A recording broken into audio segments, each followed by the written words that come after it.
Have you ever picked up your phone, planning to look at it for just a few minutes, but then an hour passes before you realize you're still scrolling? I've been there many times. At first, it's just one short video, then another one, and another one. Inside your head, there's always a familiar sentence. Just one more. And the strange thing is, in that moment, you don't feel like you're doing anything wrong. In fact, it even feels a little pleasant.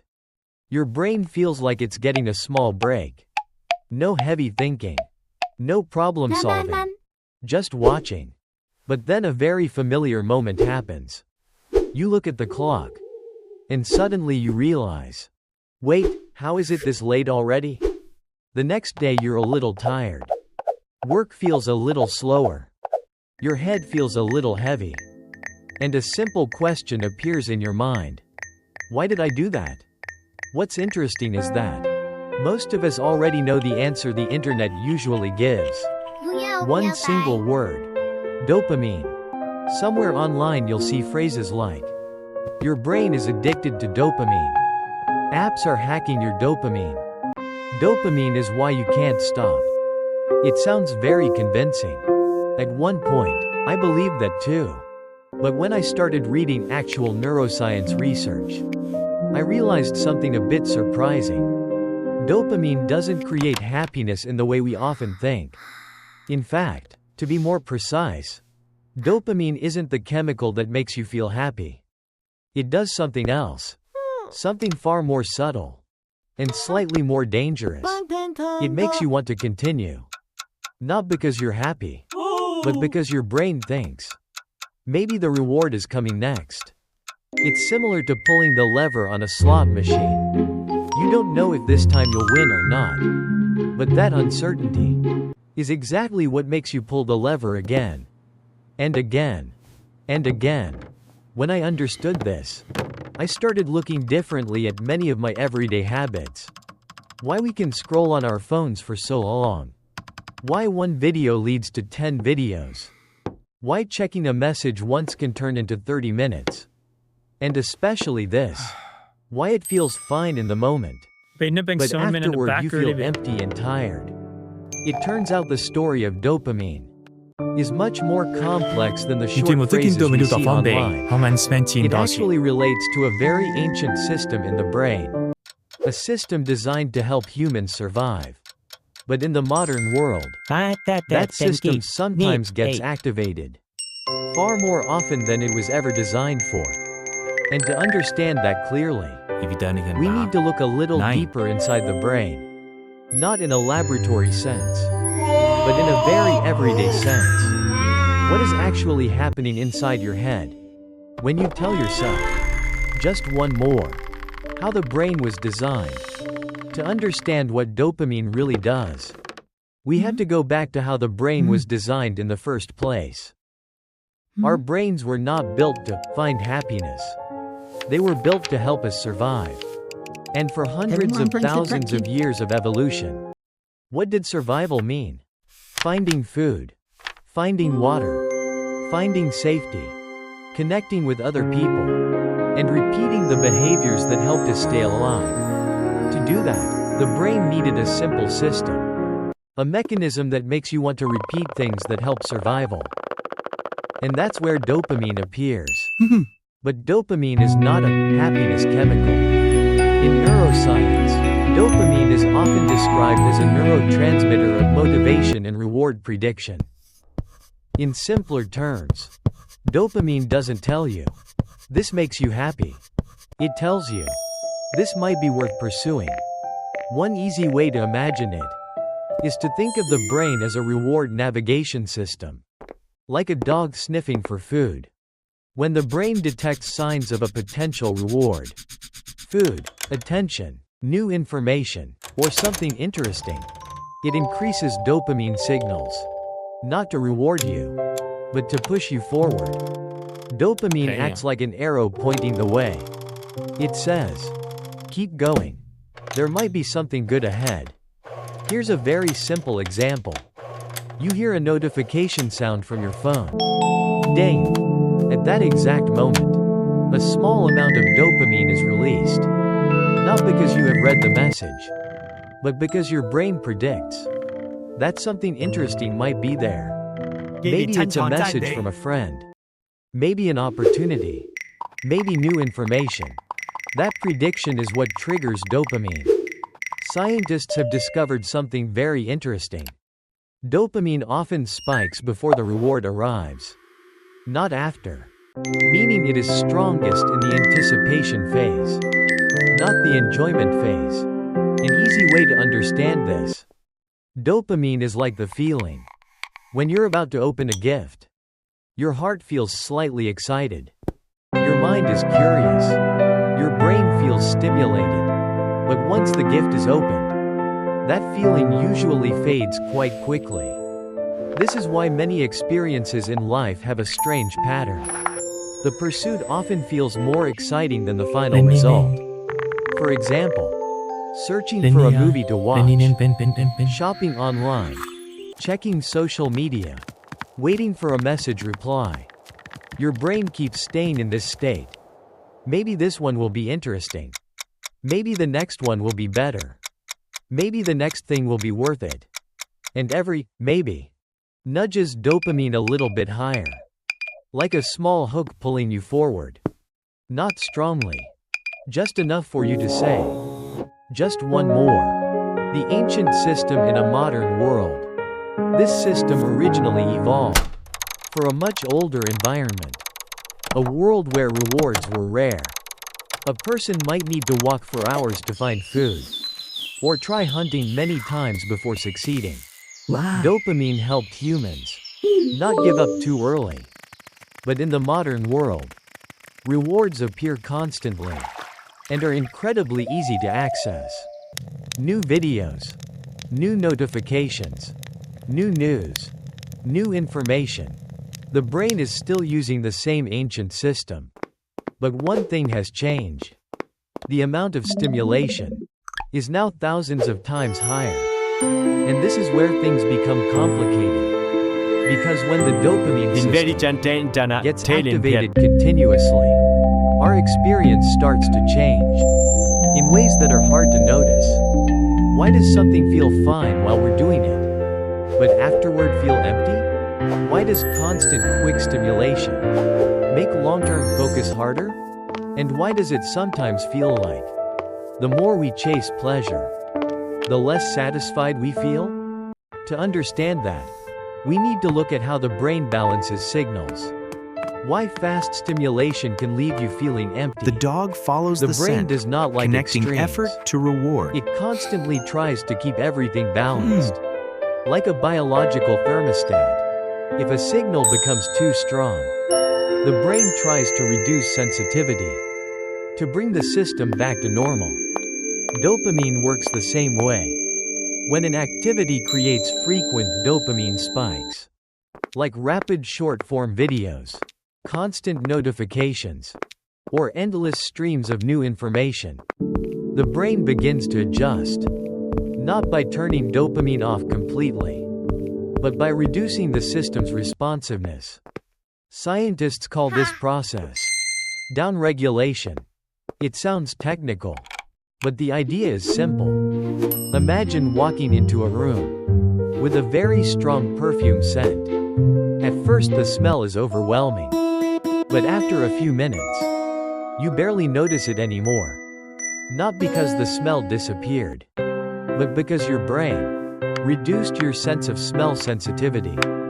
The dopamine system behaves similarly. When stimulation happens too frequently, the brain starts saying, we need to lower the volume. And the result is this. Normal activities, reading, studying, deep work, slow conversation, start to feel less engaging. Not because those activities got worse, but because your dopamine system has become less responsive to mild stimulation. It's like when your ears get used to very loud music. Normal sounds suddenly feel a little dull. This explains a very common experience. At first you watch just a few videos. Then you need more. Faster. More dramatic. Your brain becomes used to a high stimulation rhythm. And when you return to normal life, everything suddenly feels much slower. Here's a typical example. You scroll videos for 40 minutes. Then you open your laptop to work. Suddenly, focus becomes difficult. The document feels too long. Emails seem boring. Tasks that require deep thinking feel heavy. This doesn't mean you're lazy. And it doesn't mean you lack discipline. It means your dopamine system has just experienced a period of very rapid stimulation. Your brain needs time to return to a stable baseline. There is a fascinating paradox here. The things that trigger dopamine the most are often the things that make us want to continue the most. But they are not necessarily the things that give us the deepest satisfaction. That's why you can watch dozens of videos in a row, yet afterwards still feel like, I didn't actually enjoy that very much. Because dopamine is not a satisfaction system. It is a seeking system. It is very good at making you pursue the next thing. But it is not very good at making you stop and enjoy what you already have. The misunderstanding about dopamine. After reading many neuroscience discussions about dopamine, I realized something slightly amusing. A lot of conversations online focus on one question. How do we optimize dopamine? Some people talk about dopamine detox. Others talk about dopamine hacks. Some try to increase it. Others try to suppress it. But the more I read, the more I realized the question itself might be slightly misguided. Because dopamine was never designed to be optimized. It is a survival system. Like hunger. You wouldn't ask, how do I optimize hunger? You just need to understand it well enough so it doesn't control you completely. Dopamine is similar. The common mistake is thinking dopamine equals happiness. But as we've seen from the beginning, dopamine is much closer to motivation and pursuit. It makes you want to continue, to check, to explore, to chase. If the brain were a car, dopamine would be the accelerator pedal. It helps you move forward. But the accelerator is not something you want pressed all the way down all day. If you drive constantly at full throttle, the car will eventually wear out. The brain works the same way. The problem in the modern world is not that dopamine exists. The problem is that too many signals activated constantly. In the ancient environment, you had to travel far to find berries. You had to hunt repeatedly to catch prey. Rewards were rare. The time between rewards was long. But today, your brain can receive dopamine triggering signals hundreds of times per hour. Notifications, videos, news, ads, new information. Each one acts like a small tug on the brain's seeking system. And when these tugs happen continuously, the brain begins to develop scattered motivation. At that point, we often misunderstand the problem. We think we need more discipline, more willpower, more motivation. But sometimes the issue isn't a lack of motivation. It's that our motivation is being pulled in too many directions. Like a compass placed between many magnets. The needle still works, but the direction becomes distorted. Once you understand this, the goal changes. Not to increase dopamine, not to eliminate dopamine, but to manage the stimulation environment. Reducing constant triggers, so the brain's motivation system can return to its natural rhythm. This doesn't mean living like a monk. No one needs to abandon phones, social media, or entertainment. Modern life doesn't work that way. But if we understand that dopamine mainly drives seeking behavior, then the right question changes. Instead of asking, how can I feel happier instantly? So then I tried the new, completely immersive we virtual begin reality asking, game. It was what am incredible. I training The my graphics brain were to see? mind-blowing. Right. Because the brain is very good at learning. If every day it learns that rewards come from fast stimulation, short content, constant novelty, then slower but more meaningful activities become harder to pursue. Not because they are less important, but because the brain's seeking system has been trained to operate at a different rhythm, living with dopamine instead of fighting it. After understanding what dopamine actually does, I realized something quite liberating. The solution is not to fight the brain, and it's not to become perfectly disciplined. The approach is much more practical. We simply need to design our environment and daily rhythm so that the dopamine system isn't constantly overstimulated.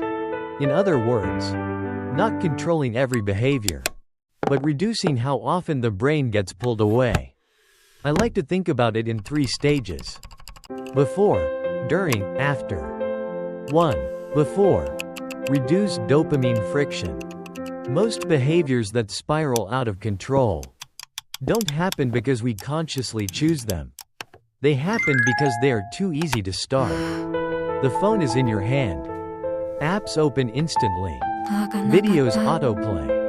The brain doesn't need to think. So one of the most effective strategies is to add a small amount of friction before the behavior begins. For example, leaving your phone in another room when sleeping, turning off autoplay, hiding highly addictive apps from the home screen. These changes sound small, but the brain is extremely sensitive to small pauses before action. If there are a few seconds to think, many impulsive behaviors automatically decrease. That said, it's important to be honest. This doesn't always work. If you're very stressed or exhausted, the brain may still return to old habits. So this isn't a dopamine off switch. It simply reduces activation frequency. 2. During. Recognize the dopamine moment. There is a very specific moment when dopamine is actively pulling you forward. It's when you tell yourself, just one more. That moment is tiny, but once you start noticing it, you'll see it everywhere. One more video, one more refresh, one more check. You don't even need to stop immediately. Just recognize it. Ah, this is dopamine talking. Interestingly, when you name the mechanism, the pull often weakens slightly. Like recognizing when an advertisement is trying to persuade you. It still exists, but you see it differently. 3. After. Give the brain time to reset. A common misunderstanding is thinking that after intense dopamine stimulation, the brain can immediately return to deep focus. Usually it cannot. The brain needs a transition period. For example, after long scrolling, take a short walk, look outside a window, drink water, do something calm, without strong stimulation.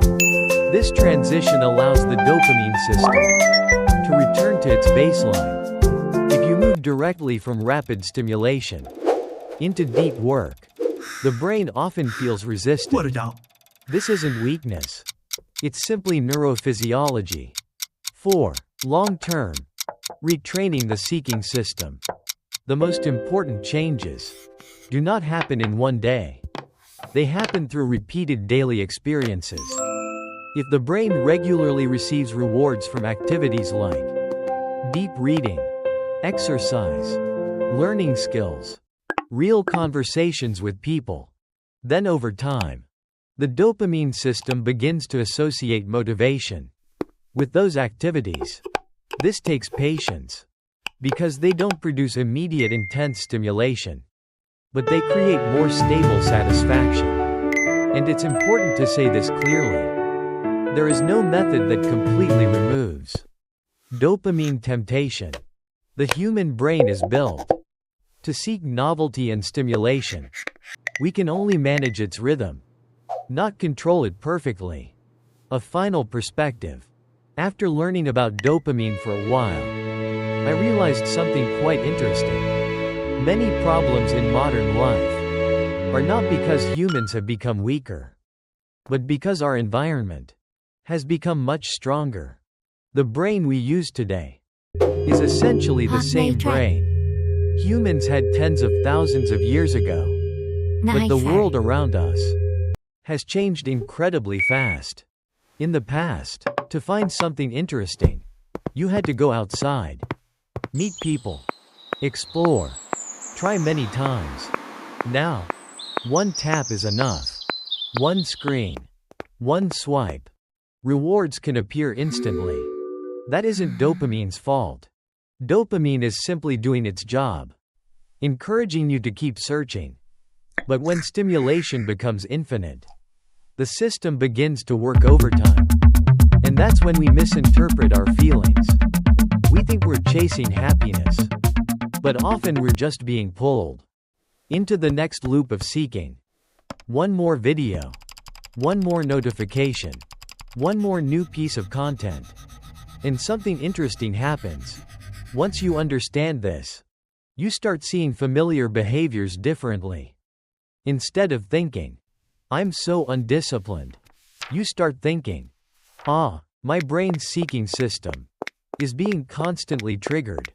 That difference matters, because guilt and self-blame rarely change behavior, but understanding mechanisms can. When you realize dopamine mainly drives pursuit, The connection between people can rather actually than trigger our brain's satisfaction, reward centers, you begin just like to a piece of rethink how chocolate you or a design your compliment. life. Yes, those You social start interactions asking feel different good. questions. Not, "How can I feel good right now?" but, "What things in my life are worth pursuing long term?" Because dopamine is powerful. If you aim it at short bursts of stimulation, your brain will learn to chase those. But if you aim it toward things that take time, learning a skill, building health, creating something meaningful, then over time, your motivation system will slowly align with those pursuits. Not instantly, but very steadily. That's it. I like to Seeking think of novelty dopamine like is the natural. wind in the sails of a boat. You can't control the wind. You can't turn it off. But you can adjust the sails. If the sails point the wrong way, the wind will push you off course. But if they are aligned correctly, that same wind can carry you very far. Dopamine is the same. It isn't the enemy. It is a crucial part of the system that allows humans to explore, learn, and progress. The important thing is not to eliminate it, but to understand it well enough so it doesn't pull you unconsciously. Once you understand the mechanism, you gain a small but very real form of control. Not perfect control, but enough to adjust your direction. And sometimes in life, that alone is already a lot. Disclaimer: the content in this video is shared for educational purposes and for the popular science communication of knowledge about the brain and human behavior. It does not replace medical advice or diagnosis from a doctor or healthcare professional. If you are experiencing mental health concerns, attention disorders, behavioral addiction, or are using medications that affect the nervous system, please consult directly with a qualified healthcare professional before applying any changes discussed here.